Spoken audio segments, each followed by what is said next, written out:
Hi guys, Ren here. In today's video I'll be covering the bike that I've been riding on my latest trip to Italy, because this time I didn't take my own bike. And yes, this is another bike from Look, and it's a bit different from the ones that I've shown you before, because this is the 785 Huez, which means it's the company's climbing bike. In this case it's the disc version as well, which is pretty cool in my opinion with a climbing bike, because yeah, the weight limits are set, so with dream brakes you don't really have anywhere to go lower, and of course if you ride mountains then the disc brakes are going to be very beneficial. So this bike now, comparing to the previous 795 blade that I've ridden, is actually my size, so it's size small, which is a very welcome change from that bike. And it's one of the newest models and of the current range.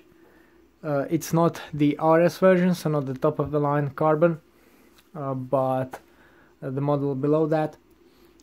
Kit wise, it has some very basic Mavic Axiom wheels, a very nice Ultegra R8000 Di2 group set, which I'll talk about in a bit more detail. For my power numbers, I have the SRM exact power meter on it. Of course, to bring it closer to my fit numbers, I have a 3T 140mm negative 17 degree stem on there, and of course my trusty Wahoo element bolt this time to record my ride data. I've ridden this bike for around 150 kilometers here, and I'll be honest, this region north of Milan isn't very good for cycling. The roads are pretty bad, the traffic is great, so the features of this bike are very welcome, particularly the 28mm tires.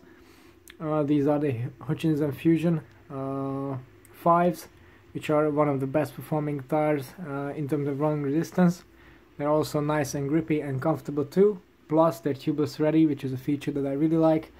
The wheels are tubeless ready too, but unfortunately they are not set up tubeless, since this is just a test bike and it came basically as it's out of the box, but yeah, it's a worthy upgrade if you actually decide to buy this bike for yourself.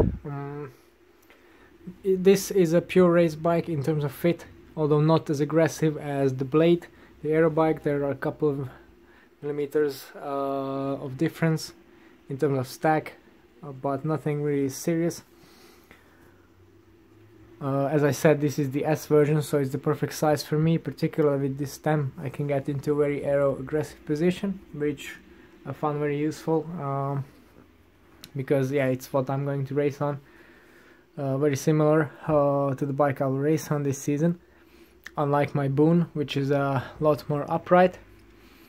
The frame itself, in the first look, it basically resembles the original race line look, or race bike look, although it has some pretty funky tube shapes, for example in the fork and the down tube as well. They're not classic round shapes, or all of them are heavily sculpted if you take a closer look. The boxy chainstays remain from the other Look bikes, they're huge.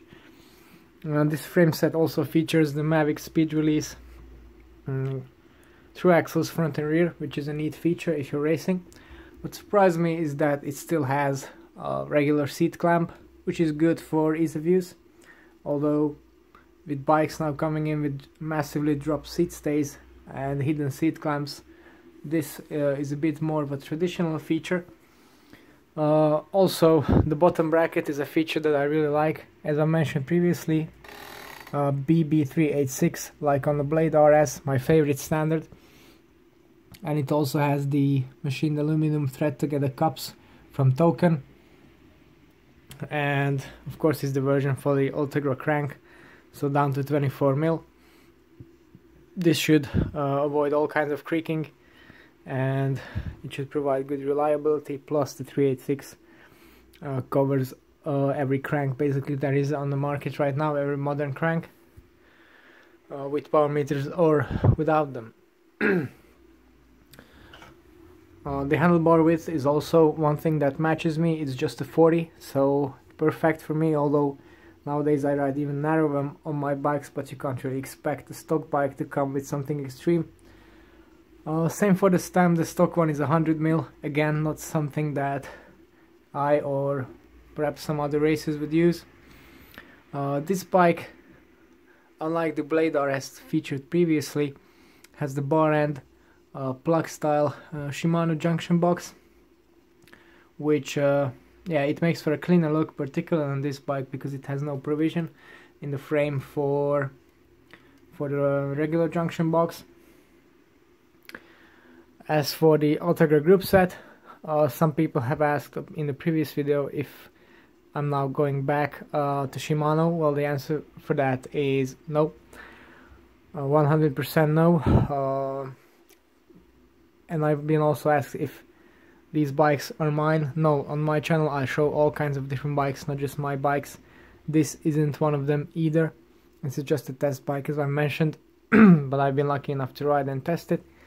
And it comes with the Ultegra group set, so I'm not going to change the group set just because I use SRAM normally. But I have to say, the Shimano group set performs flawlessly, beautiful crisp shifts. The pedal arrangement is not what I'm used to. Sometimes I misshift it because I'm used to SRAM ETAP, but yeah, they still work, although I prefer the SRAM shift logic. I have to say that this hydraulic version has pretty levers hoods that are pretty much indistinguishable from the mechanical version, which is an upgrade or a positive feature if you compare to SRAM. Those still have pretty bulky levers, even new AXS version. Although it doesn't really bother me, for riders with smaller hands it might be a problem.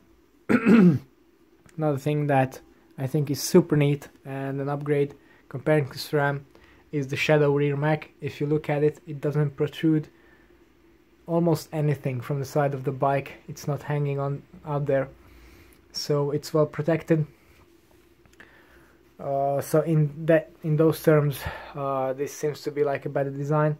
Of course, I prefer other features of the SRAM group set, but I also want to touch on are the brakes.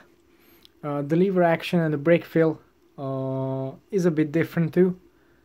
I can't really say which one I prefer. They're both extremely good. Perhaps the Shimano system has a bit less power, a bit more modulation. The SRAM feels that you have a bit less feedback but a bit more power, so really it's just a matter of personal preference. Needless to say, both group sets are really high performing ones, so shouldn't be a deal breaker in any case.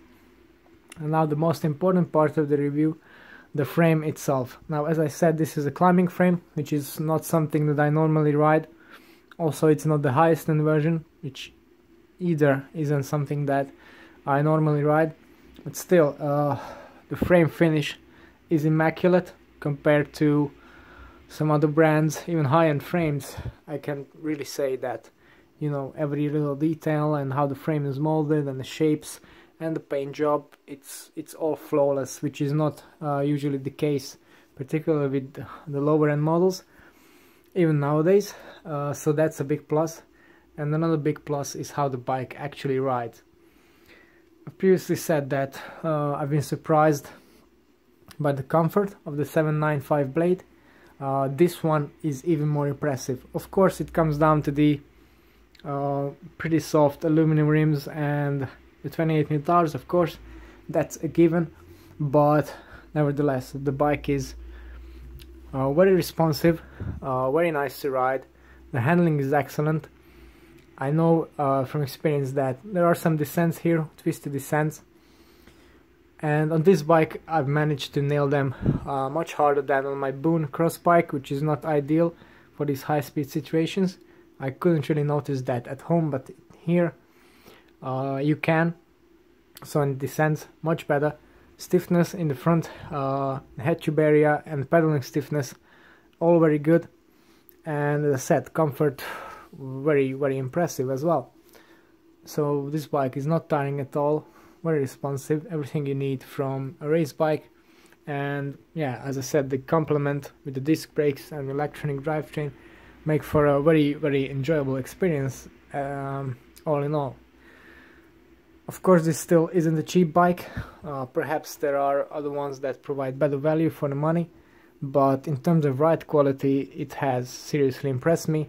And considering that there's still the Huez RS version that might be even more responsive, even stiffer, and much lighter because it has a different layup, that bike could really be a killer. So if you live in the Alps or in the mountainous region, that bike with disc brakes is definitely a top choice, or at least it is for me now.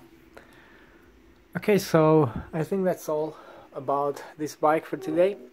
If you want to know more about my own bikes, which I use at home, or perhaps some other bikes from this brand, then don't forget to tune into the channel and subscribe. It's all for today. Thanks for watching and see you next time.